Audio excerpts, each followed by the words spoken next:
रूस को प्रतिबंधित सामान बेच रहा भारत।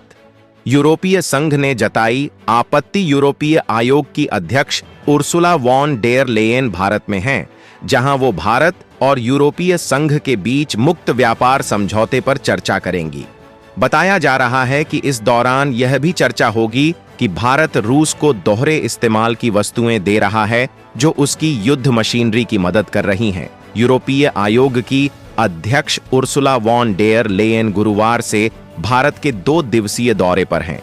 मुक्त व्यापार समझौते फ्री ट्रेड एग्रीमेंट (FTA) पर वार्ता के लिए आई यूरोपीय आयोग की अध्यक्ष भारत की तरफ से रूस को बेचे जाने वाले दोहरे इस्तेमाल की वस्तुओं पर रोक लगाने के बारे में चर्चा कर सकती हैं। भारत में फिनलैंड के राजदूत किमो लहडेविर्ता ने यह जानकारी दी है। राजदूत लहडेविर्ता ने कहा कि भारतीय कंपनियां रूस को इलेक्ट्रॉनिक्स जैसे सैन्य और वाणिज्यिक इस्तेमाल में आने वाली वस्तुएं बेच रही हैं। उन्होंने कहा कि ऐसा कर भारतीय कंपनियों को रूस पर लगे प्रतिबंधों को दरकिनार नहीं करना चाहिए। उन्होंने एक इंटरव्यू में कहा कि रूस को इन वस्तुओं को हासिल करने से रोकना एक जिम्मेदार राष्ट्र होने का हिस्सा है। राजदूत का कहना है कि रूस इन वस्तुओं का इस्तेमाल यूक्रेन के खिलाफ युद्ध में कर सकता है। वॉन डेर लेयेन और अन्य यूरोपीय संघ के अधिकारी मुक्त व्यापार समझौते पर वार्ता में भारतीय बाजार को अधिक पहुंच योग्य बनाने, कारों और शराब जैसी वस्तुओं पर भारत के उच्च टैरिफ को कम करने पर चर्चा करेंगे।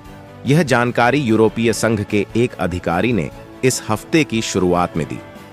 यूरोपीय अधिकारियों का भारत द्वारा शुक्रवार तक चलेगा।